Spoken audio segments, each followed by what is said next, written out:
السلام عليكم ورحمة الله، يا رب تكونوا بخير وبصحة وسلامة. معاكم خالد رضوان من قناة قصة وحكاية. مجموعة من الشباب قرروا إن هما يكتشفوا قرية كانت مهجورة على الطريق السريع، وفي ليلة كانت مظلمة وفيها مطر شديد. قرر الشباب إن هما يروحوا يكتشفوا القرية دي، وكان معروف عن القرية دي إن مفيش أي حد دخلها وخرج منها سليم، وهما كانوا بيحبوا يتحدوا المستحيل ويحبوا المغامرات وإن هما يخشوا في الأماكن الأكثر خطورة. وكانوا سامعين قصص وأساطير عن القرية دي إن مفيش حد بيدخلها وبيخرج منها سليم، فحبوا يشوفوا إيه اللي موجود جوه القرية دي. وفعلا قرروا إن هم يروحوا يكتشفوا المكان. وانتوا عارفين طبعا إن الفضول ساعات بيكون قاتل وبيشد صاحبه لعواقب ممكن تكون مميتة. وهنا قرروا إن هم يتحدوا المستحيل ويروحوا يواجهوا الخطر اللي موجود هناك.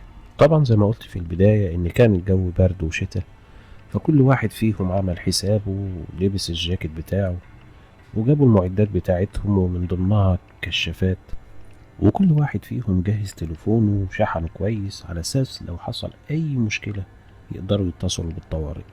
وكان معاهم كمان كاميرات عشان يوثقوا ايه اللي هيحصل معاهم في الرحلة دي. وفعلا ركبوا عربية وراحوا يكتشفوا القرية المهجورة دي. وأول ما وصلوا عند بداية القرية لقوا إن الشوارع هناك ضيقة جدا ومكسرة. وهنا قرروا إن هم يسيبوا العربية وياخدوا الطريق مشي. وفعلا سابوا العربية وفضلوا ماشيين في الشوارع هناك.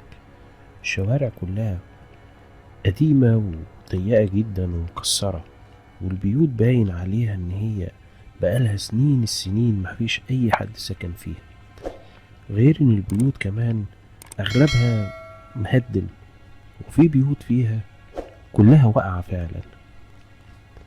البيوت في الضلمة شكلها مرعب جدا، ومفيش أي نور ولا كهرباء موجودة في قلب القرية دي. وهنا بدأوا يشغلوا الكشافات اللي معاهم، وهم ماشيين حاسين إن في خطوات ماشية وراهم، وفي صوت زي صوت همسات، كأن في حاجة غير مرئية هي اللي بتراقبهم وهي اللي ماشية وراهم. واحد فيهم بيوصف الطريق كأنها متاهة مظلمة. وهم ماشيين في الطريق ده اتفاجئوا ببيت الباب بتاعه بيتفتح ببطء شديد جدا، وسمعوا صوت صريخ بطريقة مرعبة، صوت عالي جدا. وهنا الآراء اتقسمت لنصين. في نص منهم قالوا إن هم يكملوا ويشوفوا إيه اللي موجود في القرية دي، والنص التاني قال إن هم لازم يرجعوا لأن البداية مش مبشرة خالص.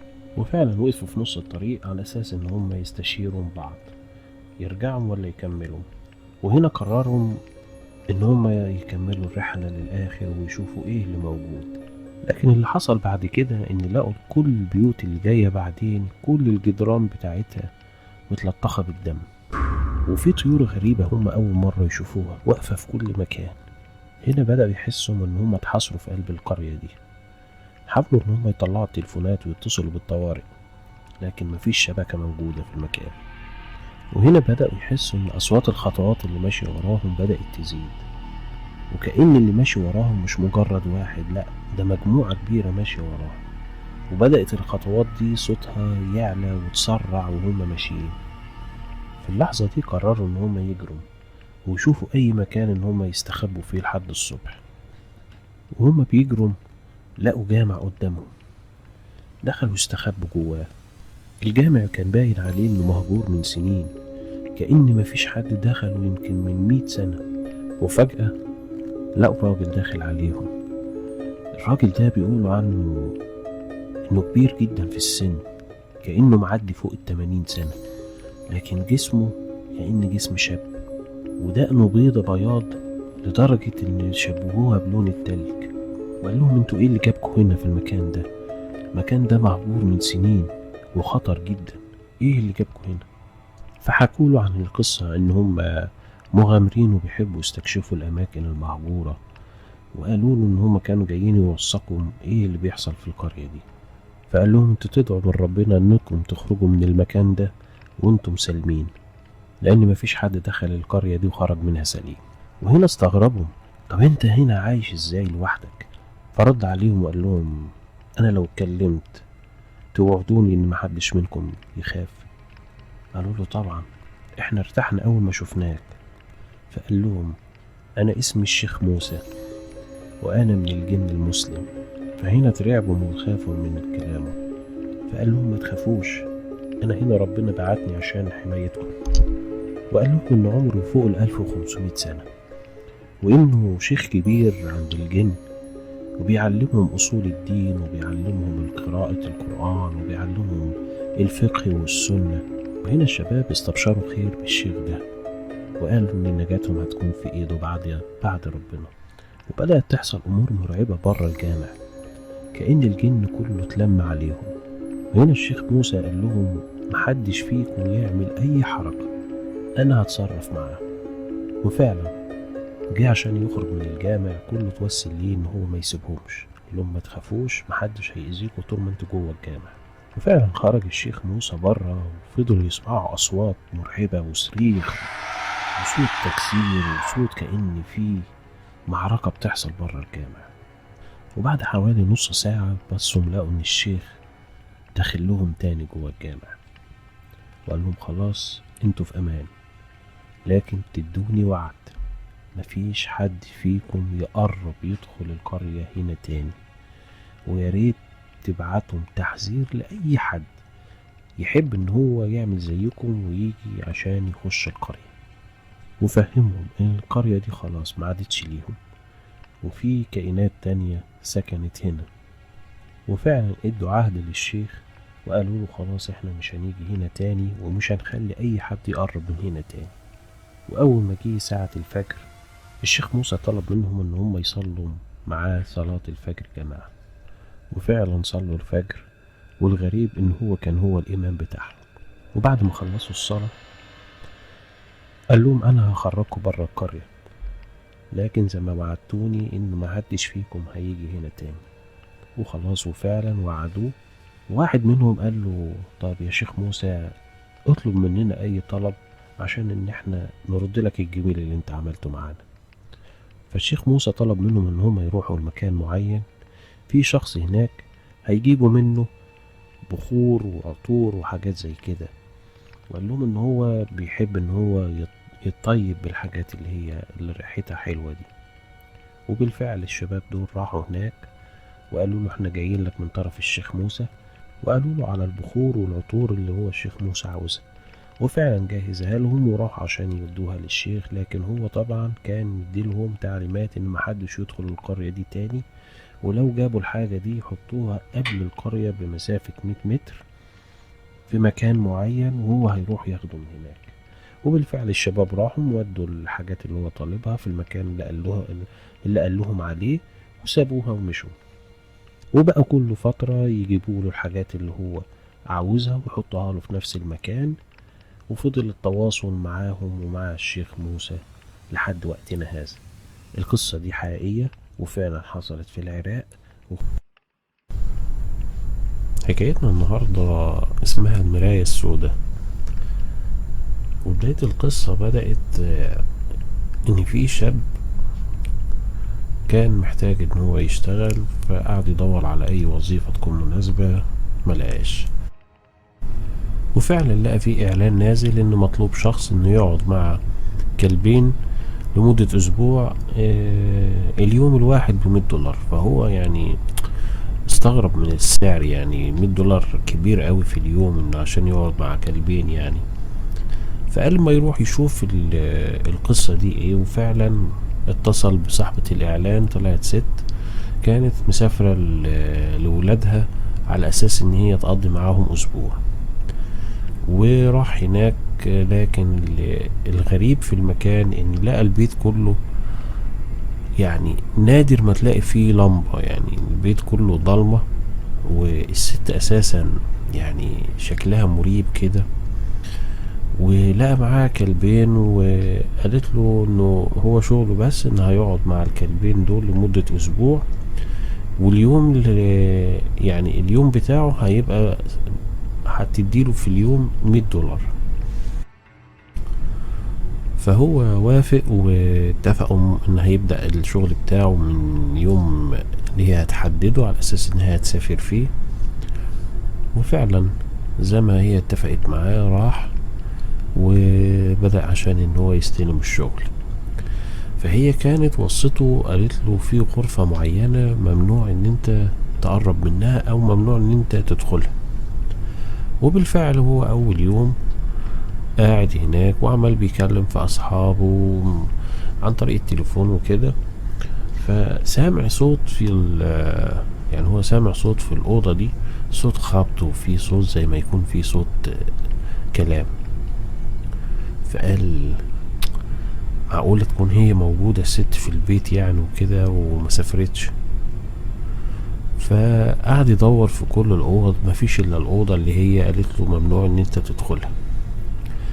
فقال هي موصياني إن أنا ما أدخلش المكان ده وأنا هعمل بكلامها يعني. وفعلا قعد فترة كده مش عايز يدخل الأوضة دي. وبعدين لا برضه في الأصوات موجود في صوت جوه. فقال لا هيدخل يشوف ليكون في حد دخل عايز يسرق حاجة ولا كده ومستخبي في الأوضة دي. وفعلا فتح الأوضة وقعد يدور فيها، مفيش فيها أي حاجة يعني. حتى هو بيقول يعني مفيش فيها عفش، يعني هو بيقول مجرد كرسي محطوط في الزاوية وفي مراية لونها اسود متعلقة على الحيط. لكن المراية دي بيقول شكلها غريب جدا، يعني عاملة زي المرايات اللي كانت موجودة ايام العصور القديمة قوي يعني. والغريب ان هي لونها اسود والحجم بتاعها كبير يعني. فهو بيقول انا مش عارف ايه يعني الهدف من المراية دي محطوطة ليه كده هنا. لكن هو لما دخل وملقاش في اي شيء في الأوضة قفل وطلع قاعد بره تاني زي ما كان متفق معاه. وفعلا بدأ ياخد الكلاب ويخرجهم بره في الجنينة، وقعد يلف بيهم شوية وبعد كده قام مدخلهم تاني وحط لهم ياكلهم وسابهم بقى وقاعد بقى هو بيكلم أصحابه عن طريق التليفون. فكان عامل مكالمة فيديو بيكلم أصحابه كده، فسمع صوت خبط جاي برضه من نفس الأوضة اللي الست قالت له ممنوع إن أنت تدخلها. المشكلة بقى إن مش هو بس اللي سمع الخبط، لأ ده أصحابه كمان سمعوا صوت الخبط ده. وواحد منهم قال له وانت بتكلمني انا شايف في خيال وراك. طبعا هو قاعد يتلفت وراه يشوف في ايه، في حاجة وراه، هو حاسس بصوت حركة وراه فعلا لكن هو مش شايف حاجة. وفعلا فضل يدور في الشقة ومش لاقي اي حاجة. الشقة زي ما انا قلت لكم قبل كده انه البيت ده مفيش فيه اضاءة خالص والدنيا تعتبر معتمة يعني. ف صاحبه اللي كان بيكلمه قال له انا عايزك توريني الاوضه اللي الست دي قالت لك ان انت ما تدخلهاش. فعلا فتح الاوضه وبدا ان هو وهو بيكلمه فيديو بدا ان هو يوري له الاوضه. الشخص اللي معاه ده يعني قال له الاوضه دي مرعبه جدا على فكره يعني. غير كده ان هي مش طبيعيه يعني. ايه بس اوضه كلها فاضيه مفيش فيها غير كرسي والمرايه السوداء دي. فالمهم وهما بيتكلموا لقوا ان المراية كأن فيها ظل بان في المراية. طبعا صاحبه شافه فقال له اخرج من الأوضة دي بسرعة. فعلا خرج بسرعة وقفل وراه الباب وطلع قاعد بره. فبيتكلم مع صاحبه فبيقول له يعني انت تفتكر ايه اللي موجود هنا في البيت ده وليه البيت ده يعني غريب كده. فصاحبه قال له هو وضع البيت والضلمة اللي موجودة فيه وقلة الإضاءة ده معناه ان الست دي يا اما بتتعامل مع الشيطان او ان الست دي ساحرة يعني. فكانت نصيحة زميله ان هو لازم يسيب البيت ده ويطلع بره. فهو فضل مصمم يعني ان هو يعني يعرف ايه اللي بيحصل في البيت لكن مفيش اي تفسير. بعد شوية سمع فيه صوت خبط جاي من المطبخ، فراح من المطبخ على اساس ان هو يشوف. هو افتكر ان الكلاب لسه يعني صاحية وكده، فقال لك اما يروح يحط لهم اكل او مية. فراح مفيش اي اثر للكلاب الموجودة هناك، هو سايبهم في الجنينة. وهو بيتكلم فيديو اللي معاه بيقول له على فكرة انا شايف برضو الخيال ده ظهر وراك تاني. ما كملش معاه وفجأة الكهرباء قطعت في البيت كله. طبعا قفل المكالمة وشغل الكشاف وطلع برا يجري بسرعة، وفعلا خرج برا البيت بسرعة، وحلف ان هو ما هيرجع تاني البيت ده لو هي هتديله حتى $1000 في الساعة. وفعلا كمل يومه برا، بات برا في الجنينة. واول ما النهار ظهر خد الكلاب واتصل بالست صاحبتهم وقال لها انا هوديهم في مركز للرعاية، ولما تيجي من اجازتك تيجي تاخديهم من هناك، والفلوس اللي انت قلتي لي عليها انا مش عايزها اصلا. وقفل معاها وقفل الموضوع. لكن الغريب ان هو لحد النهاردة ما يعرفش ايه اللي موجود جوه البيت ده، وايه سر الاوضة المقفولة دي، ما يعرفش. وحتى اصحابه اللي كان بيكلمهم في وقتها وفتح لهم الفيديو على اساس يشوفوا المكان، معرفوش يحددوا برضو ايه اللي موجود في البيت ده. حتى الناس المختصة بالسحر والمختصة بتحضير الارواح والجن برضو معرفوش ايه سر الاوضة دي. حكايتنا النهاردة حكاية غريبة شوية، وفي الغالب ان هي من الاسرائيليات، يعني لا تصدق ولا تكذب، يعني هي مجرد قصة للتسلية. طبعا هيبقى في عليها هجوم شديد من أصحاب نظرية الأرض المسطحة، لأنهم هم مقتنعين بجبل قاف أو جبل موميرو. وفي البداية بعرفكم إن كل الروايات اللي اتقالت دي كلها عليها اختلاف كبير. وفي البداية نصلي على النبي عليه الصلاة والسلام. في البداية نحب نعرف إيه نظرية الأرض المسطحة. المؤمنين بالنظرية دي بيقولوا ان الارض، يعني معلش سامحوني كده، زي طبق السلطة مسطح، وليها اطراف بيحيطها جبل قاف من كل جوانب الارض. طبعا هم احرار في وجهة نظرهم واقتناعهم، يعني كل واحد حر ومقتنع، لكن معظم العلماء سواء علماء من الناسا او اللي طلعوا الفضاء او العلماء المسلمين اثبتوا ان الارض كروية اشبه للبيضاوية. وطبعا هم ليهم ادلة في النظرية بتاعتهم، يعني مثلا من ضمن الادلة اللي بيستشهدوا بيها ان لو احنا بنصلي ممكن ان احنا نصلي في اي اتجاه طالما ان الارض كروية. يبقى لو احنا واقفين في نقطة وبصينا على اتجاه الدايرة هنوصل لنفس المكان اللي احنا واقفين فيه. يعني لو الكعبة قدامنا، لو احنا ادينا لها ظهرنا ولفينا هنرجع لها. فهم اقتناعهم طالما ان الارض ما هياش كروية يبقى في اتجاه للقبلة. وبرضو من ضمن الحاجات اللي بيستشهدوا بيها ان انت لما بتيجي بتطلع بالطيارة في السماء بتشوف الافق اللي قدام منك مستوي، ما هياش جاية بكيرف او دائرة عشان تعرف ان الارض دائرية. فهم بيستشهدوا ان برضو الارض مسطحة.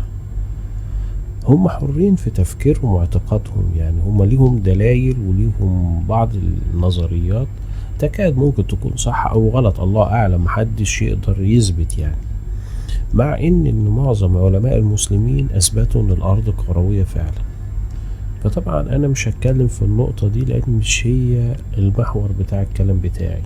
احنا هنتكلم عن جبل قاف اللي هم معتقدين بوجوده. طيب فين مكان قاف اللي هم بيتكلموا عنه؟ بيقولوا ان هو الجبل اللي موجود في القطب الشمالي والقطب الجنوبي، ان الجبل ده بيحيط بكل جوانب الارض. وفي اعتقادهم ان الجبل ده طوله لحد السماء، وبيقولوا ان السماء مرفوعة على الجبل ده، يعني الجبل ده هي الأعمدة اللي شايلة السماء. وإن ورا الجبل ده الأراضين السبعة اللي اتذكرت في القرآن، إن في أراضين سبعة زي ما في 7 سماوات. وفي بعض الروايات كانوا بيقولوا ان هي ورا الجدار بتاع جبل قاف الجنة، وبيقولوا ان هي دي جنة الدنيا اللي كان فيها سيدنا آدم قبل ما يطرد هو وإبليس. وبيستشهدوا ببعض أحاديث لابن عباس، ويعني للأسف كلها ضعيفة وموضوعة، يعني الغالب ان هي من الإسرائيليات يعني. طيب المصادر اللي هما بيعتمدوا عليها، أول مصدر قال إن جبل قاف هو جبل عظيم محيط بالأرض، ويتكون هذا الجبل من زبرجدة خضراء، ويقال إن ارتفاعه 500 سنة، وإن سماء الدنيا قد رفعت عليه. المصدر الدر المنصور، لكن ناس كتير ضعفت الرواية دي وقالت إنها غير صحيح.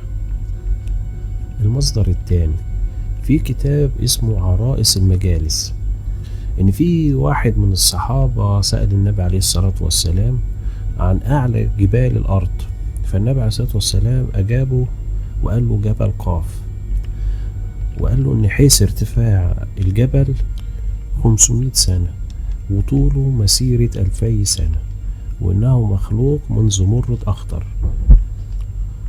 وطبعا العلماء رفضوا الكتاب ده اللي هو عرائس المجالس، لأنه لا يصلح كمرجع، لأنه مأخوذ من الأساطير ومعظم الخزعبلات وكده، وإنه من الإسرائيليات يعني.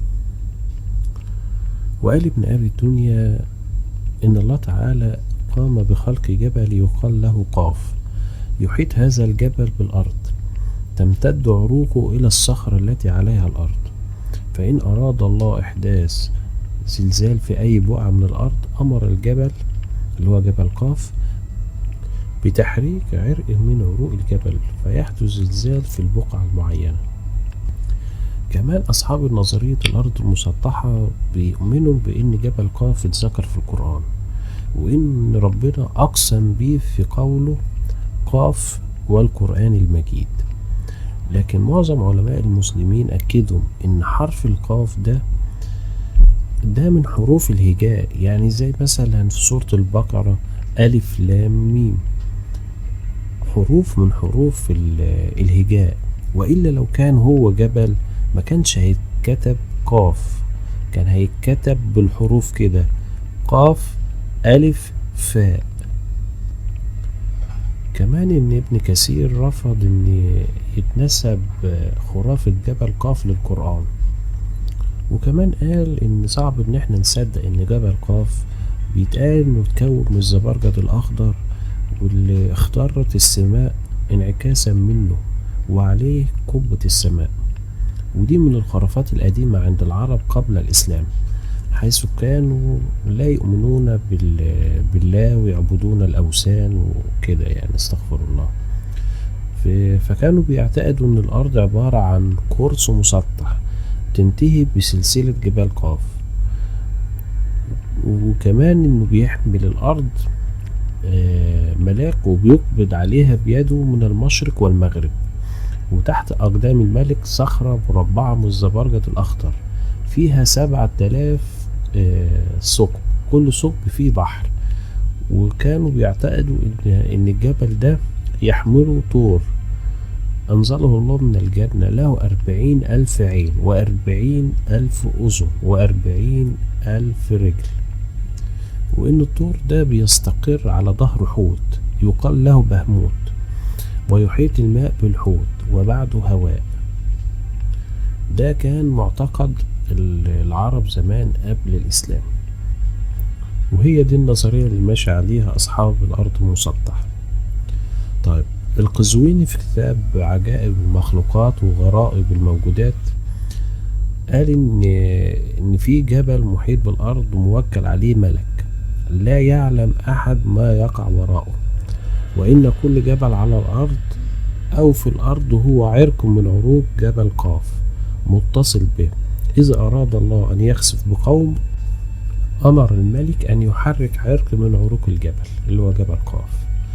وابن الوردي في كتاب اسمه خريدة العجائب وفريدة الغرائب، مش عارف ايه الأسماء الغريبة دي، إن وراء هذا الجبل أرض بيضاء كالفضة فيها ملائكة شاخصون إلى العرش، لا يعرف الملك منهم من إلى جانبه، ولا يعلم من هو آدم ومن إبليس. خلاصة الكلام اللي احنا نوصل لها في نهاية الفيديو إن احنا مهما وصلنا من العلم والتكنولوجيا، عظمة ربنا كبيرة، وما نعرفش ايه هي حدود الأرض ولا ايه هو شكل الأرض. بالرغم من التكنولوجيا اللي احنا وصلناها، ما نعرفش شكل الأرض اللي احنا عايشينها ايه. الله أعلم، ممكن تكون مسطحة، ممكن تكون دائرية، يعني مش عايز أقول مربعة، بس الله أعلم يعني. فمهما وصلنا من العلم، مش هنوصل للعلم بتاع ربنا. احنا كل اللي نقدر عليه نقول سبحان الله في خلقه.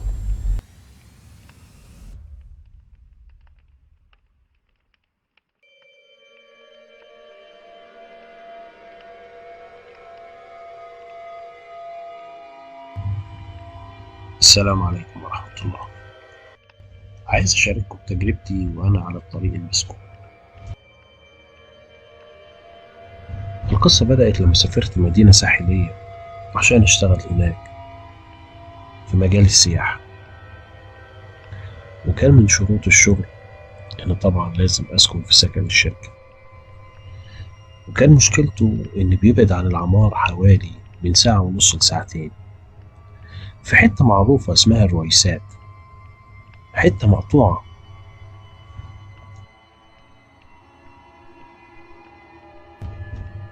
وطبعا أول أجازة ليا زمايلي خوفوني من الطريق، وكان معظم كلام زمايلي إن وأنا في الطريق مهما حصل ما تلفتش ورايا ولا أبص إيه اللي بيحصل. طبعا أنا كنت لسه رايح جديد، وكل واحد كان ليه قصة وحكاية على الطريق ده. وكان معظم حكايات زمايلي كانوا بيحكوا ويقولوا إنه أول ما يوصلوا لنقطة معينة في الطريق يلاقوا حجارة وطوب بتتحدف عليهم منين ما يعرفوش. وفي واحد صاحبي حكالي إنه برضه بيوصل للنقطة دي يبص يلاقي واحد ميت على الطريق، وناس ملمومة حواليه كتير، ويجروا وراه ويقولوا انت اللي موته. وحكايات من كده كتير. ومن أشهر الحاجات اللي ممكن تشوفها على البحر، واحدة ست بتبقى قاعدة بالليل لابسة أسود، مهما حاولت تبص في وشها عمرك ما تعرف تحدد لها ملامح. حاجة فعلا في قمة الرعب. الست دي لو حاولت إن أنت تطفل عليها، صدقني مش هيطلع عليك نهار تاني.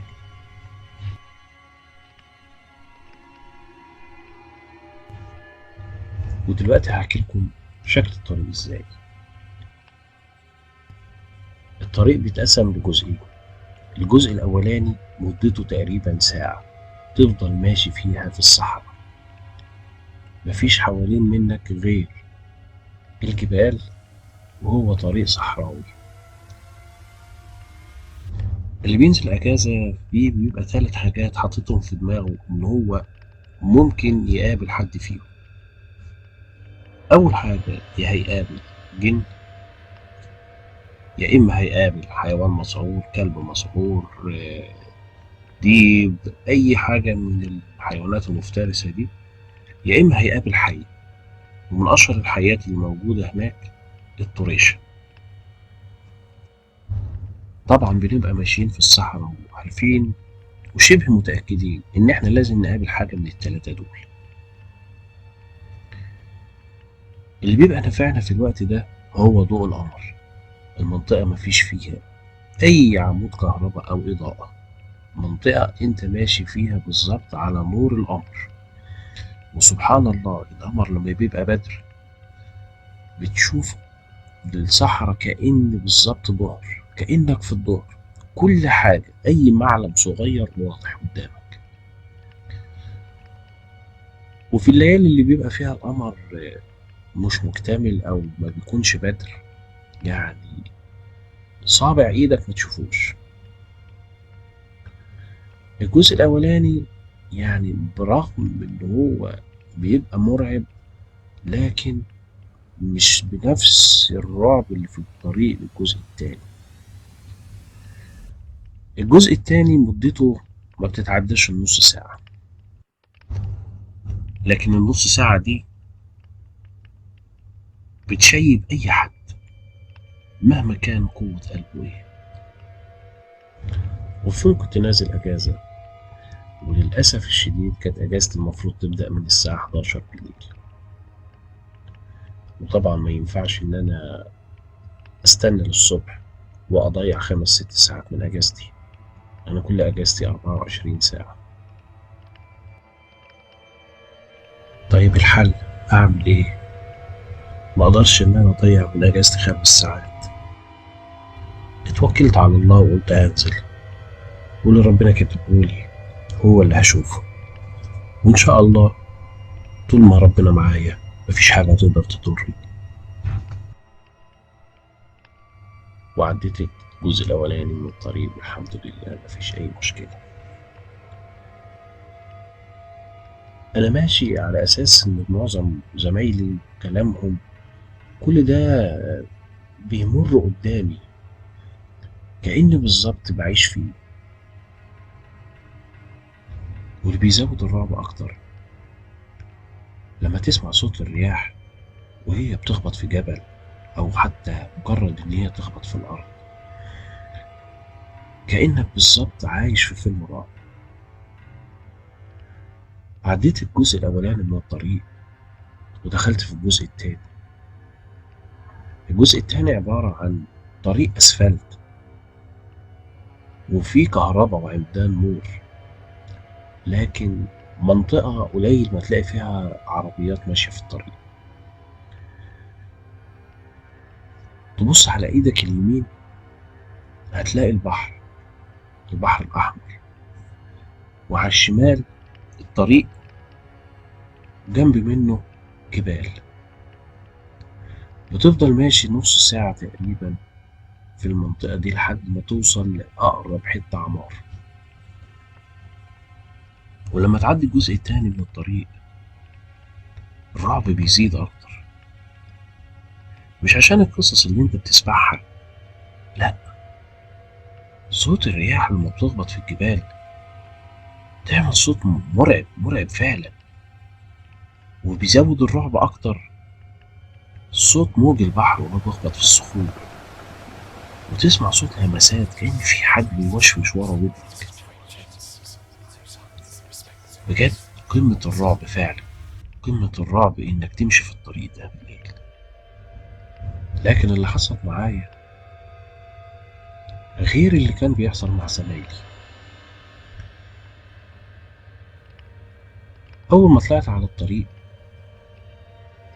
بصيت لقيت فيه صوت ورا مني. طبعا زمايلي قالوا لي ما تبصش وراك ولا تلتفت لأي حاجة مهما كان، لكن أنا ما قدرتش، أنا عايز أعرف فيه إيه اللي ورايا. وفعلا بصيت لقيت كلب ورايا ماشي ورايا خطوة بخطوة.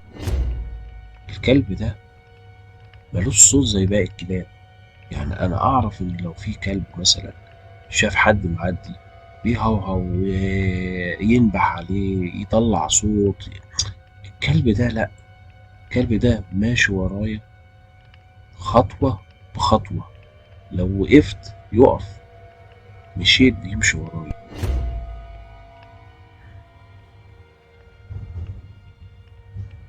الغريب اللي في الكلب حجمه، حجمه مش طبيعي، ما بين ايديه ورجليه المسافة كبيرة، غير الكلب العادي خالص، كأنه طويل. أنا فاكر الكلب ده لسانه طالع بره بقه وبيبصلي كأنه فرحان. الغريبة في كده ده اللي خلاني ما خافش منه. لكن قلت له كلمة، قلت له لو انت بتدور على أكل أنا معيش إن أنا أديلك، ولو انت من إياهم فلا تأذيني ولا أذيك. وبصيت قدامي وكملت طريقي، وأنا سامع الكلب خطوته بخطوتي ماشي وراي ما سابنيش. وأول ما وصلت للعمار صوته اختفى. بصيت ورايا ما لقيتوش، يمين شمال ملوش أي أثر. الغريب إن الكلب ده فضل متابعني كل ما أنزل أجازة، سواء وأنا نازل وسواء وأنا راجع من الأجازة، ويفضل ماشي معايا وموصلني كأنه فعلا بيحرسني. أنا بستغرب ليه أنا بالذات كان بيعمل معايا كده، وأجي أبص ورايا ألاقيه اختفى ملوش أي أثر. والأعجب إن هو محاولش إنه يأذيني. الله أعلم هل فعلا الكلب ده بيحميني مثلا؟ معرفش، لكن محاولش إن هو يأذيني. ممشيش على الطريق ده وحصل زي ما كان بيحصل مع زمايلي، إيه إن يلاقي حد مقتول أو إن حد ي- يحدفه بطوب. ما كانش يحصل معايا كده، كان يحصل معايا العكس. يفضل الكلب ده وأنا نازل يقابلني من عند النقطة اللي كان بيحصل فيها حاجات الرعب زمايلي. لدرجة الأمن قلت له أنت لاحظت الكلب اللي كان ماشي ورايا؟ قال لي لا، أنت جاي لوحدك ما كانش معاك أي شيء. الغريب برضو إن في المنطقة دي الجزء التاني من الطريق اللي أنا عرفته إن سبب إن هو بقى مهجور كمية الناس اللي كانت بتموت على الطريق ده. في الأول الجزء ده ما كانش فيه كهرباء أو إضاءة، كانت العربيات اللي كانت بتيجي بسرعة، كانت بتخلص على اللي ماشي قدامها. لدرجة المكان بقى زي الملعون. حتى المنطقة دي البحر برضه، أي حد بينزل في المكان ده لو واقف على الشط بيغرق.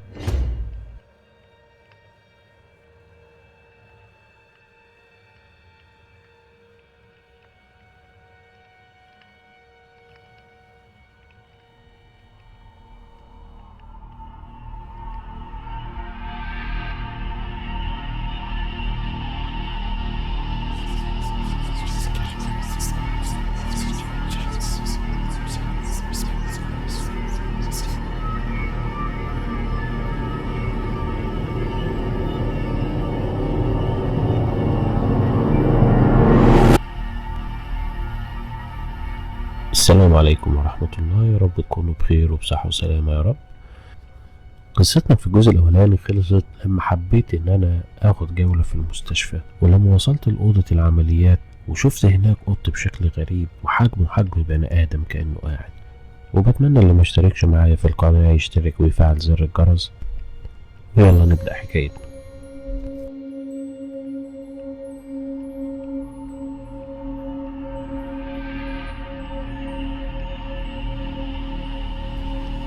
وفجأة ولقيت القط ده اختفى من قدامي، كأن الأرض انشقت وبلعته، ملوش أي أثر في المكان. وأول ما وصلت عند أوضة العمليات القديمة اللي كان واقف عندها القطة الغريبة، لقيت دم كتير خارج من تحت باب الأوضة.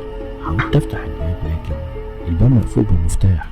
سألني محمد موظف الاستعلامات إيه اللي أخرك؟ قلت له كنت بدور يمكن حد دخل وإحنا مخدناش بالنا، لكن الحمد لله كل شيء تمام.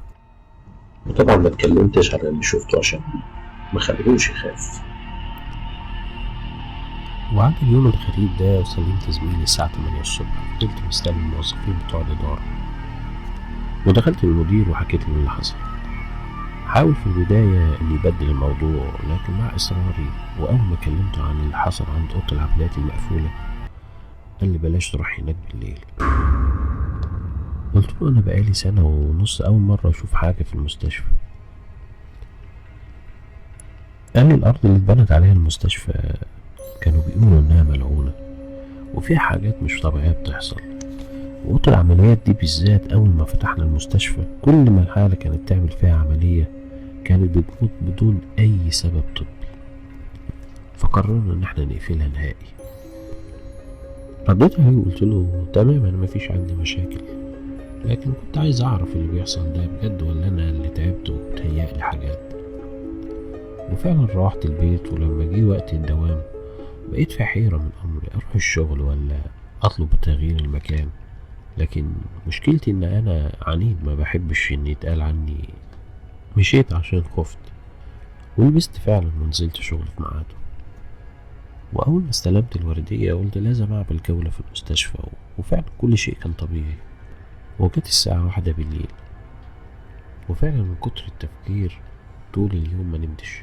لقيت دماغي تقيلة جدا ومش نافع معاها أي حاجة عشان أفوق، لا قهوة ولا شاي. قلت أدخل أي عيادة أرتاح فيها شوية، وفعلا كلمت محمد موظف الاستقبال إن أدخل أنام شوية، ولو في أي حاجة يبقى صحيني. وفعلا دخلت عيادة الجراحة ونمت على السرير اللي الحالات بتكشف عليه، ومن تعبي فعلا عيني راحت في النوم على طول. لكن حلمت إن في حد فتح الباب ودخل واقف قدامي، وعشان إن أنا مطفي نور العيادة ونور الاستقبال قوي فمش قادر أحدد ملامح الشخص ده، وقلقت من النوم فعلا. لكن الغريب إني ببص لقيت واحد فعلا قدامي واقف وفتح الباب، ومش عارف أحدد ملامحه زي كأني شايفه في الحلم فعلا. فضلت أبص له فترة ولا هو بيتحرك ولا بيتكلم ولا بيعمل أي حاجة خالص. قلت له أنت مين؟ أنا في البداية الصراحة تفكيري جه إن هو يا من الدكاترة اللي فوق أو إن هو حالة من الحالات اللي في المستشفى. الأغرب إن هو مردش عليا ولا حتى اتحرك ولا عمل أي إشارة حتى، فضل واقف زي ما هو كأنه صبر. يا دوبك عيني غمضت وفتحت ملقتوش قدامي، اختفى في لمح البصر. أنا الصراحة من الصدمة قعدت أضرب وشي بالأقلام، أنا صاحي ولا نايم؟ أنا بحلم ولا صاحي؟ وبعدين بعد ما بدأت أستوعب اللي حصل قمت قعدت في الاستقبال مع محمد الموظف. كانت حوالي تقريبا الساعة 3:30 الفجر، فلقيته بيقول لي أنت لحقت تنام يا عم أنت؟ قال لي خش نام وأنا هصحيك على الساعة 6 الصبح. فلقاني ما بردش عليه ودماغي مشغول، فبيقول لي إيه مالك؟ قلت له معلش يا محمد أنا هلف أشوف المستشفى. وفعلا لفيت حوالين المستشفى وسلالم الطوارئ، ولفيت أوض الحالات اللي فوق، مفيش أي حاجة ومفيش الشخص اللي أنا شفته. ونزلت من الأسانسير وأنا معدي من الممر اللي فيه أوضة العمليات المقفولة، سمعت صوت خبط معدات زي ما تكون حديد. خبطت على باب العمليات، الصوت سكت لمدة ثواني وبعدين اتكرر تاني. قلت أكيد في حد جوه، حاولت أفتح الباب لكن مقفول بالمفتاح. وطيت على الأرض وبصيت من تحت الباب، الأوضة ضلمة كأنها تراب. فتحت الكشاف وبصيت من تحت الباب، لقيت قدامي بالظبط من جوه الأوضة رجل معزة، وفجأة طيرت بسرعة البرق لآخر الأوضة. أنا رميت الكشاف وطلعت جري للاستقبال. هنا محمد اتخض، في إيه؟ إيه اللي حصل؟ قلت له محمد أنت دخلت الأوضة وأنا نايم؟ قالت لي لأ. حلفت إنه يكون بيعمل فيا فصل، حلف إنه متحرك من مكانه. فقلت له اللي حصل واللي كان واقف في الأوضة بيبص عليا، وأنا شفته في الحلم وفي نفس التوقيت صحيت لقيته قدامي. ولما قلت لك هلف على المستشفى كنت بدور عليه، قلت ممكن يكون من الدكاترة اللي فوق وعايز حاجة أو تبع الحالات اللي فوق، لكن ما لقيتوش. ولما نزلت في الأسانسير وماشي في الممر اللي ورا، أول ما وصلت عند أوضة العمليات القديمة سمعت صوت خبط في المعدات اللي جوه. كنت فاكر حد من التمريض نزل بياخد منها حاجة. حاولت أفتح الباب لكنه برضه مقفول زي العادة. فبصيت من تحت الباب لقيت جوه الأوضة رجل معزة وجريت بسرعة لما شغلت الكشاف. هو اتصدم من كلامي وكأنه بحكيله عن فيلم رعب، وافتكرني أنا اللي بخوفه. في الوقت ده بنبص لقينا قدامنا قط أسود واقف على باب المستشفى كأنه بيسمع احنا بنقول ايه، وأول ما سكتنا مشي. محمد قال لي تعالى نشوف أوضة العمليات دي بسرعة. أنا معايا المفتاح بتاعها في الاستعلامات هنا. قلت له بلاش، خلينا نفتحها الصبح لما الإدارة تيجي. قال لي لا تعالى، لو حاجة اتسرقت من جوه فيها ده مصيبة. وفعلا رحت معاه، وأول ما وصلنا هناك لقينا برضه دم خارج من تحت الباب مغرق الممر كله، ونفس القط اللي أنا شفته قبل كده واقف هناك لقيته برضه موجود هناك. ساعتها محمد وقف اتسمر مكانه، لكن المرة دي كان بيزوم كأنه زي الكلب بالظبط اللي عايز يهجم على حد. الصراحة احنا ما قدرناش نكمل ونوصل لحد الأوضة، ورجعنا تاني مكاننا. الأحداث دي كلها بدأت تظهر مع فتح الدور الرابع اللي عملوه حضانة أطفال، وأكتر من ممرضة كانت تقول لي احنا بنشوفك فوق كتير، انت بتطلع تعمل ايه؟ طبعا كان ردي انا عمري ما طلعت فوق، انا اخر لحد الدور التالت وبس.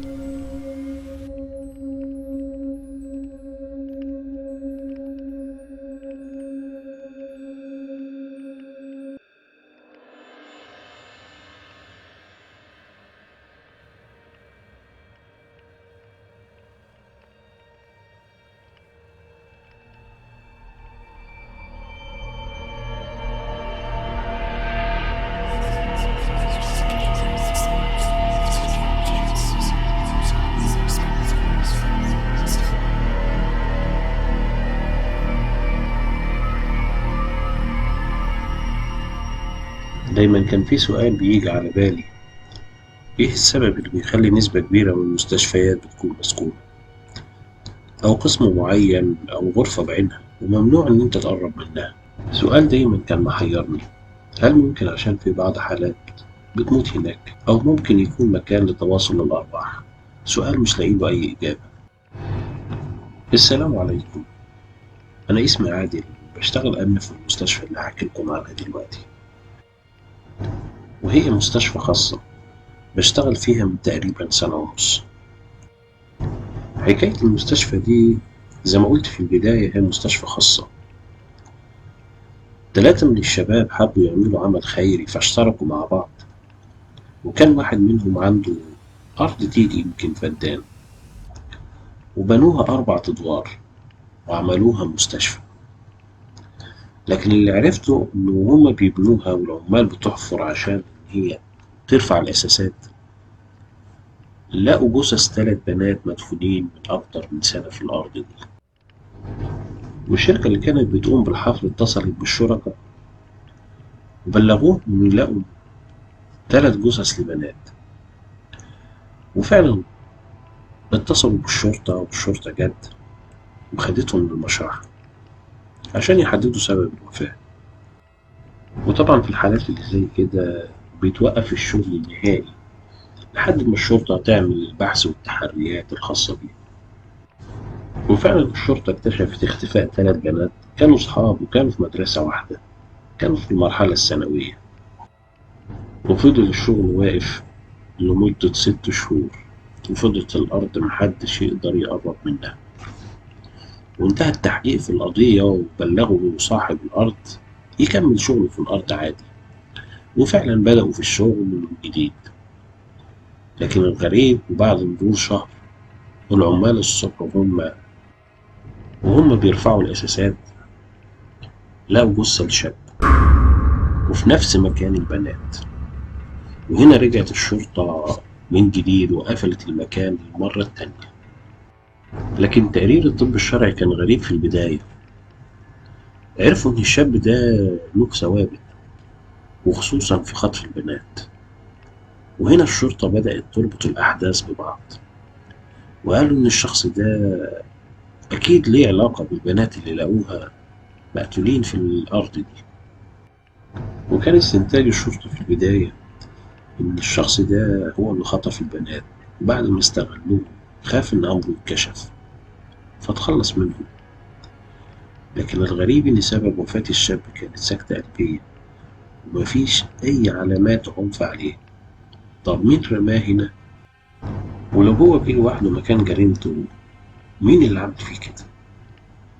محدش يعرف ومش لاقيين جواب لحد دلوقتي. ومن هنا كانت بداية الأحداث الغريبة اللي كانت بتحصل في أرض المستشفى من قبل حتى ما تتبنى. بدأ يرجع العمال تاني من جديد للبنى. ومع كل شهر كان بتحصل حادثة لحد من العمال، سواء يقع أو تقع عليه حاجة، لدرجة بدأت العمال تخاف تيجي تشتغل، وقالوا دي حاجة مش طبيعية أبدا. حتى الغفير اللي كان قاعد يحرس حاجات البنى كان بيحكي عن حاجات غريبة كانت بتحصل بالليل، ومن ضمنها بنات بتظهر تصرخ. وحتى العمال اللي كانت بتحصل لها حوادث وموت كان بيشوفهم ساعات بالليل، ييجوا يطلعوا السقالات وكانوا بيشتغلوا. الأرض دي خدت سمعة وحشة على إنها ملعونة. وبعد مرور 4 سنين خلص بنى المستشفى. أصحابها عملوا إعلان عن الافتتاح، وساعة الافتتاح واحدة من التمريض اتحبست في الأسانسير، وللأسف وقع بيها وماتت في الحال. الاحتفال بالافتتاح اتقلب لمشهد رعب، وهنا فعلا أصحابها فكروا إن هما يقفلوه، بقى إنه خلاص خدت سمعة من قبل حتى ما تشتغل. في ناس شروا عليهم إن يجيبوا شيخ يقرأ ويشوف فيه إيه حكاية المكان ده، وفعلا جه واحد متخصص في الحكايات اللي زي دي. لكن الغريب واللي زود الموضوع رعب إن لقوا الراجل ده مشنوق في أوضة من أوض المستشفى.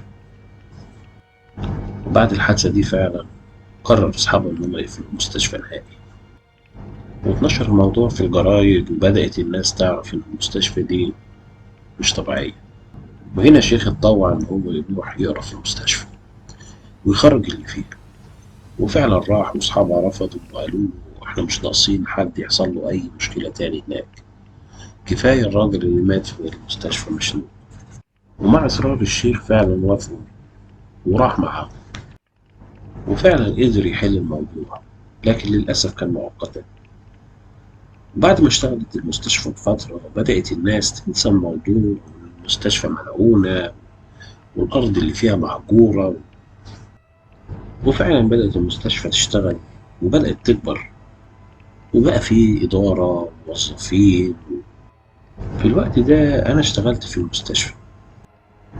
في الأول كان كل شيء طبيعي جدا، لكن الأمور بدأت تتغير وترجع زي ما كانت في الأول. أول ما شغلوا الدور الرابع، وكان عبارة عن حضانة لأطفال حديثي الولادة، ومش فاهم إيه حصل خلى اللعنة ترجع تاني. أنا معروف عني إن قلبي جامد والحاجات دي ما بتأثرش فيا بسهولة.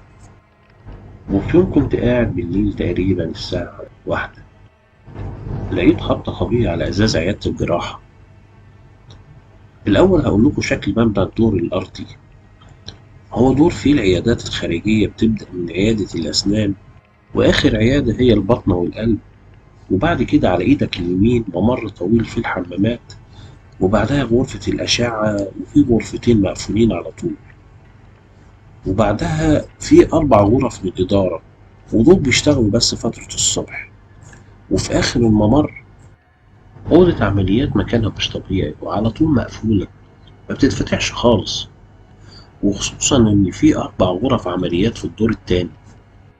وبعد غرفة العمليات المقفولة دي بيجي نهاية الممر، بيكون في أسانسير.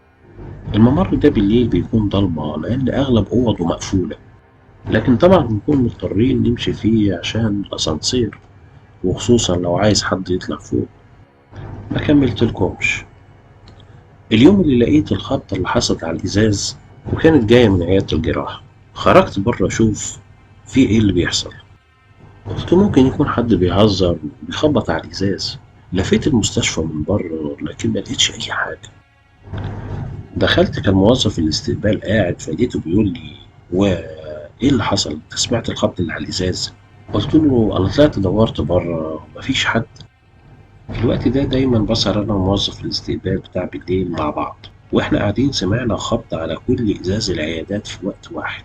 بصينا لبعض واحنا في صدمة، مين ده؟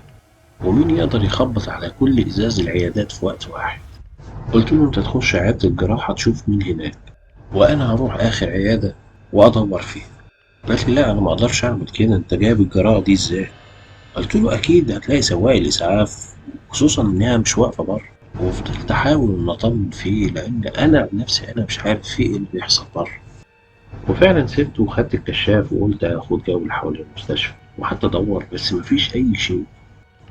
وأنا راجع قلت آخد جولة من جوه المستشفى، وفعلا خدت الممر اللي قلت لكم عنه، دايما بيكون ضلمة بالليل. وعديت من الممر، وكل الأوض الموجودة كلها بيبانها مقفولة، مفيش حد موجود. ووصلت لآخر أوضة، وهي أوضة العمليات المقفولة، وهناك كان النور شبه معدوم. ولعت الكشاف، لكن لقيت حاجة مش طبيعية خالص. لقيت قط أسود عينه بتنور بطريقة مرعبة، وحجم القط هو اللي كان غريب. القط بحجم بني آدم كأنه قاعد.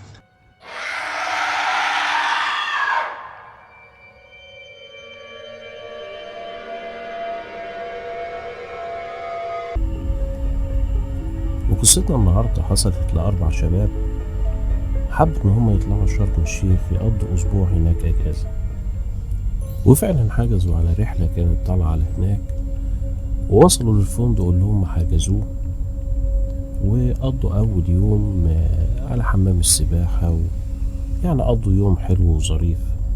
لكن تاني يوم واحد فيهم قرر إن هما يطلعوا رحلة سفاري، وقال إن هو يعرف مكان كان راحوا قبل كده زمان. المكان ده معروف بالجمال اللي هو الطبيعي وسط الجبال، وهناك بيبقى فيه حفلات بيعملوها البدو العرب اللي هناك، يعني هيقضوا يوم حلو وظريف. وفعلا قرروا ان هم هيطلعوا الرحلة السفاري دي في مكان اسمه وادي منظر. الوادي ده معروف بالجمال الطبيعة هناك، وغير كمان ان معظم الفنادق بتعمل حفلات ترفيهية للنزلاء في الوادي ده. وعشان الرحلة تزيد إثارة أكتر قرروا إن هم يروحوا مشي، بحيث إن هم يستمتعوا بجمال الطبيعة بأكبر قدر ممكن. وفعلا استمتعوا بجمال الطبيعة هناك، وخصوصا إن الجبال بكل مختلف الأشكال والألوان.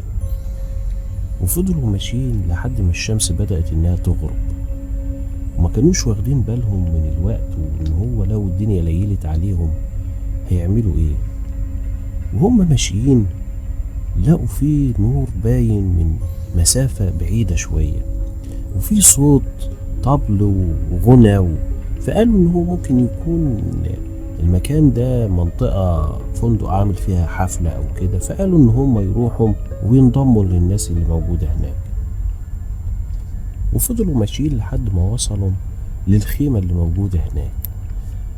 لقوا في ناس قاعدة ولابسين اللي هو اللبس البدوي، وقاعدين حوالين نار، وطبعا في غنى وفي صوت طبل، ويعني كأن في حفلة، ولدرجة ان في شايفين في خرفان بتتشوي على النار، وهم رايحين كانوا بقى خلاص يعني ميتين من الجوع وميتين من العطش، يعني عايزين ياكلوا اي شيء. فالبدو اللي قاعدين قدام الخيمة دول لما شافوا الشباب دول داخلين عليهم بالحالة اللي هم فيها دي، فضيفوهم وقعدوهم في قلب الخيمة وجابوا لهم ياكلوا ويشربوا. لكن اللي هم لاحظوه ان العرب دول او البدو دول ما كانوش بياكلوا معاهم يعني. فطبعا هم من تعبهم وجوعهم ما حطوش في دماغهم وما فكروش في اي حاجة، هم قعدوا كلوا وشربوا. وبعد كده اتأسفوا للمجموعة اللي هم العرب دول، وقالوا لهم معلش احنا اسفين، احنا كنا فاكرين ان الخيمة دي تبع الفندق اللي احنا قاعدين فيه، لان احنا سامعين ان هم عاملين حفلة في المكان ده. فمجموعة العرب دول او البدو دول فقالوا لهم لا طبعا انتوا شرفتونا، وشوية لقوا فيه اطفال طالعة بتلعب وحريم يعني بترقص وكده، فهم يعني استغربوا، يعني مش من عادات البدو او العرب ان في كده، يعني تبقى دايما الحريم يعني تكون متدارية او في مكان لوحدها يعني. وفضلت الحفلة دي شغالة ورقص وغنى والاطفال دي عمالة بتلعب. لكن في الوقت ده كان واحد من مجموعة الشباب دول لاحظ حاجة غريبة جدا، ان الولاد دول وهم بيلعبوا حوالين النار ملهمش خيال. فبدأ يبص للناس اللي هم الكبار اللي قاعدين ملهمش خيال على الأرض. فهنا بدأ إن هو يترعب ويخاف، لكن ما أظهرش لأصحابه أي شيء. فبيقول قعدت اقرا في سر القرآن على اساس انا معرفش اللي احنا قاعدين معاهم دول ايه، جن ولا انس. فهو بيقرا قرآن في سره، لقى ان في ولد من الاولاد اللي بيلعبوا حوالين النار بصله، بيقول انا شايف وشه بس مفيش فيه ملامح، لا فيه عينين ولا مناخير ولا بق، عبارة عن وش بس. وهنا الرعب زاد اكتر. لكن الغريب ان اصحابه اللي معاه مش ملاحظين اي حاجة، بالعكس متجاوبين وعمالين يغنوا ويرقصوا معاهم ومش حاسين باي شيء. فبصراحة الولد ده كان ذكي، يعني هو فكر مع نفسه، قال يعني لو احنا حسسناهم بحاجة زي كده ان احنا عرفنا هم ايه، يعني ممكن هم يأذونا يعني. فاحنا نحاول ان احنا نعدي الموقف بأي طريقة، واول ما النهار يطلع هنتصرف ونعرف احنا نعمل ايه. وفعلا هو راح لأكبر واحد في المجموعة اللي قاعدين دول من البدو، يعني تقريبا يعني زي اللي هو كبير العيلة بتاعهم، يعني كان راجل كبير يعني. فطلب منه ان هو يعني مكان ان هم يريحوا فيه لحد الصبح، لان طبعا مش هيعرفوا يرجعوا تاني ماشي يعني. فالراجل استجاب ليهم وقال لهم في خيمة صغيرة جنب الخيمة بتاعتهم يروحوا يريحوا فيها زي ما هم عاوزين. وفعلا دخلوا عشان يريحوا في الخيمة، لكن برضه هو فضل مش عاوز يعرف اللي معاه على اساس ان ممكن واحد فيهم يتصرف تصرف غلط فيحطهم في مشكلة. وفعلا دخلوا الخيمة لقوها متجهزة ومفروشة وفيها أماكن للنوم على عددهم بالظبط. وفعلا ناموا ما عدا الولد ده، لأنه هو عارف إن الوضع مش طبيعي، ومن خوفه مش عارف إن هو ينام، وعاوز يشوف إيه اللي هم ممكن يعملوه فيهم وهم نايمين. وفجأة لقى طفل من الأطفال ده دخل عليهم، والغريب إنه فضل واقف يبص عليهم بنظرات مرعبة. هو في الوقت ده عمل بالمثل اللي بيقول اعمل نفسك ميت، وعمل نفسه ان هو نايم ولا كأنه شايف اي شيء. بعد كده الولد ده خرج، لكن بعدها بشوية بيبص لقى حاجة غريبة جدا حصلت. بيقول انا لقيت زي ما يكون دراع داخل من باب الخيمة واصل لآخر الخيمة، دراع انا ما شفتش بالطول ده، وضوافر ايده طويلة جدا. هو بيقول انا مش شايف جسم يعني مش شايف الانسان ده، يعني مش لاقي له جسم، هو بس اللي شايفه دراعه وصوابعه. واحد من اللي معاهم حس بالحركة غريبة بتحصل في قلب الخيمة، فصحى وفاق فشاف نفس المنظر ده. فهو قال له ما تتكلمش خالص كأنك مش شايف اي شيء، خلينا نخرج من المكان ده على خير. وفضلوا يقروا في قرآن. لكن بعد كده الحفلة اللي كانت معمولة برا والشوي وصوت الرقص والطبل والحاجات اللي كانت موجودة برا فجأة سكتت، وسمعوا صوت صريخ. هم ذات نفسهم اترعبوا، واللي كان نايم صحى. وفجأة لقوا الخيمة اللي كانوا نايمين جواها ملهاش أي أثر، لقوا نفسهم نايمين على الأرض في الصحراء، ولا في أي أثر للنار اللي كانت شغالة ولا اللي كانوا بيرقصوا برا وعاملين حفلة، ما فيش. هم بس عمالين يسمعوا من الجبال صوت صريخ بطريقة مرعبة. وفضلوا يقروا في القرآن لحد ما النهار بدأ انه يطلع. ولولا ان هو حظهم كان حلو، لقوا واحد من بدو سينا جايب عربية زي الربع نقل كده. فالمهم وقف قدامهم قال لهم انتوا ايه اللي جابكوا هنا، واداهم مية عشان يشربوا. وبعد كده كرر عليهم السؤال تاني وقال لهم انتوا ايه اللي جابكوا المنطقة دي. فحكوا له قالوا له احنا كنا رايحين وادي منظر على اساس ان الفندق اللي احنا قاعدين فيه عامل حفلة هناك. قال لهم وادي منظر ايه، وادي منظر ده بعيد خالص، الحتة اللي انتوا فيها دي اسمها وادي الغزلان، والوادي ده مسكون بقبائل من الجن، محدش بيجي هنا خالص. فالشباب حكوا له القصة اللي حصلت معاهم، فقال لهم احمدوا ربنا ان ربنا نجاكم ومحدش اتأذى منكم.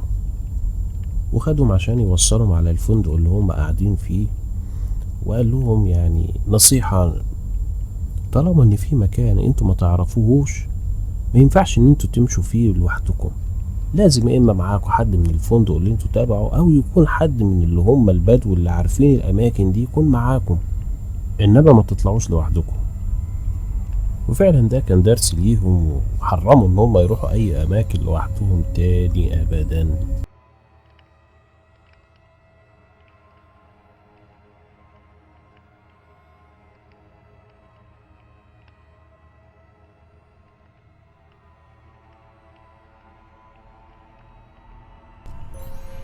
وهنا صدقت فعلا ان الاساطير والحكايات اللي كانت بتتقال على الغابة دي، وخصوصا البيت ده، عرفت فعلا ان هي حقيقة ما كانتش مجرد اشاعة.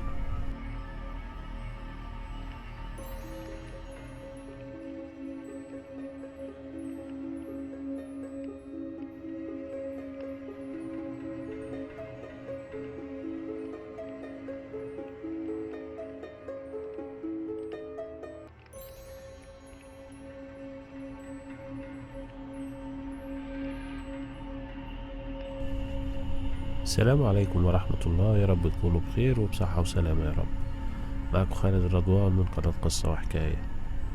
قصتنا النهاردة حصلت في بلد صغيرة اسمها سانتافيل، موجودة على أطراف غابة. الغابة دي مليانة بالأسرار والأساطير المخيفة. بداية القصة حصلت سنة 95، لما كانت في بنت اسمها كريستين رايحة عشان تحضر حفلة التخرج بتاعتها، واتفقت مع واحدة صاحبتها إن هي تعدي عليها ويروحوا يحضروا الحفلة مع بعض. وقررت إن هي تروح لصاحبتها وتاخد طريق مختصر في الغابة دي. أهلها حذروها وقالوا لها إن في كلام بيتقال عن الغابة دي وحكايات مرعبة هناك، لكن هي أصرت إن هي تاخد الطريق المختصر على أساس إن هي هتوفر وقت كبير جدا إن هي تقدر تقعد مع صاحبتها. وفعلا جمعت الحاجات اللي هتحتاجها معاها وجهزت العربية بتاعتها وبدأت عشان تطلع الرحلة. وفعلا خدت طريق الغابة وفضلت ماشية فيه، واتجاهلت كلام أسرتها اللي قالوا لها إن في أساطير بتقول إن في بيت هناك في الغابة عبدة الشيطان كانوا بيستخدموه لعمل طقوس الخاصة بيهم واستحضار الجن والشياطين. وكان في أغلب الأوقات ممكن يعملوا من ضمن الطقوس بتاعتهم تضحية وتقديم قرابين للشيطان. وكانت القرابين دي بتكون عبارة عن يا إما حيوانات، أو ممكن توصل إن هو ياخدوا أي إنسان من اللي هم المشردين ويستخدموه للتضحية ويقدموه قربان للشيطان. ومن الوقت ده ما كانش البيت ده بس هو اللي كان ملعون وهو اللي فيه ظواهر غريبة بتحصل، لا بالعكس، كانت الغابة كلها، لدرجة كان معظم السكان بيتجنبوا ان هم يمشوا من الطريق ده، وكانوا بيتجنبوا اصلا ان هم يخشوا الغابة دي من الاساس. كريستين وهي ماشية بالعربية وقبل ما توصل للغابة لقت فيه تلة زي ما يكون جبل كده، نازل من عليه حاجة بطريقة سريعة جدا، لدرجة هي بدون يعني ما تشعر حركة لا إرادية ضربت فرامل العربية بكل قوة. حست إن هي خبطت حاجة وهي ماشية، فلما العربية وقفت فافتكرت إنها ممكن تكون داست حيوان كان طالع من الغابة، أو الشيء اللي كان نازل من على التلة ده تكون خبطته وهي كانت ماشية بمنتهى السرعة. فقررت إنها تنزل من العربية وتشوف إيه اللي هي خبطته ده. قالت إنه ممكن يكون حيوان أو شيء ويكون محتاج مساعدة يعني. وفعلا نزلت من العربية وتدور، مفيش أي شيء. لفت حوالين العربية ملوش أي أثر. فقررت إنها تدور بدقة أكبر من كده. قالت إن هي ممكن تكون دسته وبعدين مشت مسافة على بال ما العربية فرملت، فقالت إنها ترجع لورا شوية وتشوف. وفعلا رجعت لورا، لكن مفيش أي شيء، مفيش أي حاجة تدل إن هي خبطت حاجة. فراحت للعربية على أساس إن هي تشغلها وتمشي من المكان. لكن العربية مش عايزة تدور. فقالت ان هي تشوف كده، تفتح كبوت العربية وتشوف ممكن مثلا في كابل من الكابلات مفصولة، في اي عطل حصل. وفعلا وهي بتلف لقت ان العربية من قدام في اثار لخبطة، ان هي فعلا اصطدمت بشيء، لكن هو فين مش لاقياه. ولما فتحت كبوت العربية لقت كل شيء مظبوط، الكابلات سليمة، مفيش اي اعطال. لكن وهي بتلف عشان تركب العربية لاحظت ان في فردة كاوتش من العربية نايمة على الارض، كأنها داست على حاجة خرمت فردة العربية. فقالت ان هي تطلع لقدام وتدور على اي حد، ممكن حد ان هو يساعدها في تصليح فردة العربية. وفعلا فضلت ماشية قدام شوية لحد ما وصلت لقت في بيت قديم على اول الغابة. فقالت ان هي تروح تخبط عليهم هناك، اي حد يطلع يساعدها وكده. وفعلا جت عشان تخبط على الباب، محدش رد عليها، لكن لقت الباب زي كأنه موارب، فزقت الباب ودخلت. فلقت نفسها كأنها دخلت في عالم مظلم، البيت كأنه كحل، مفيش فيه أي ذرة نور. وسمعت صوت هوا داخل من الشبابيك المكسرة في البيت، وكانت صوت مرعب جدا. بعد كده سمعت صوت خطوات، كأن في حد جاي بيجري من مسافة قريبة ليها. وهي واقفة حست كأن في ايدين مسكت جسمها من ورا وبمنتهى القوة. وبعدها بشوية حست ان في هوا شديد جاي على شعرها. لما حصل كده معاها سابت البيت وطلعت تجري. وأول ما وصلت للعربية بتاعتها لقت الفردة اللي كانت نايمة سليمة، مفيش فيها أي شيء.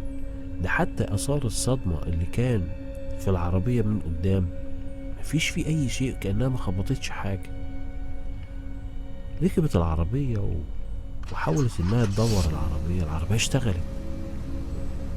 وهنا صدقت فعلا إن الأساطير والحكايات اللي كانت بتتقال على الغابة دي، وخصوصا البيت ده، عرفت فعلا إن هي حقيقة، ما كانتش مجرد إشاعة. وفعلا خدت العربية وطلعت على صاحبتها وراحت هناك. لكن الغريب إن لما صاحبتها فتحت الباب ملقتهاش جاية لوحدها. فصاحبتها تخيلت إن هي جايبة حد قريبها معاها أو إن والدتها معاها. فبتقول لها مين الست اللي معاكي دي والدتك؟ فقالت لها لا، أنا جاي لوحدي. قالت لها جاي لوحدك إزاي؟ امال اللي واقفة جنبك دي مين؟ هنا كريستين اتسمرت مكانها من الخوف والرعب. مين اللي جنبي؟ أنا جاي لوحدي، مفيش أي حد معايا. فهنا صاحبتها قالت لها لا، في واحدة واقفة جنب منك ونظراتها شديدة ومرعبة، كأنها عايزة تنتقم من أي حد. وهنا فعلا كريستين حست إن هي بدخولها البيت ده غلطت غلطة حياتها اللي ممكن تكلفها باقي عمرها. وعرفت واتأكدت إن الموضوع منتهاش، الموضوع لسه بيبدأ. أتمنى إن انتوا تشتركوا معايا في القناة وتفعلوا زر الجرس. وأحلام سعيدة، وشكرا ليكم. مع السلامة.